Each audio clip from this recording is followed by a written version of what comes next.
ভারতে অবস্থানরত বাংলাদেশের সাবেক প্রধানমন্ত্রী শেখ হাসিনা দেশটির মাটি ব্যবহার করে কোনো ধরনের রাজনৈতিক কর্মকাণ্ড পরিচালনা করতে পারবে না বলে ভারতীয় সংসদের একটি স্থায়ী কমিটিকে জানিয়েছে প্রধানমন্ত্রী নরেন্দ্র মোদীর নেতৃত্বাধীন সরকার। ভারতের সংসদীয় পররাষ্ট্র বিষয়ক স্থায়ী কমিটির সর্বশেষ প্রতিবেদনে এই তথ্য উঠে এসেছে। কংগ্রেস নেতা শশী থারুরের সভাপতিত্বে পরিচালিত কমিটির বৈঠকে বিষয়টি জানানো হয়।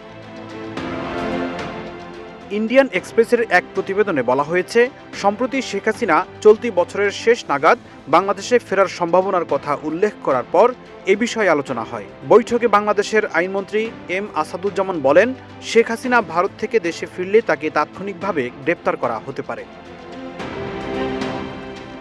এদিকে ভারতের পররাষ্ট্র মন্ত্রণালয় কমিটিকে জানায়, শেখ হাসিনাকে প্রত্যাবর্তনের জন্য ঢাকার পাঠানো অনুরোধ ভারতের প্রচলিত আইন ও নির্ধারিত প্রক্রিয়া অনুযায়ী সংশ্লিষ্ট কর্তৃপক্ষ পর্যালোচনা করছে।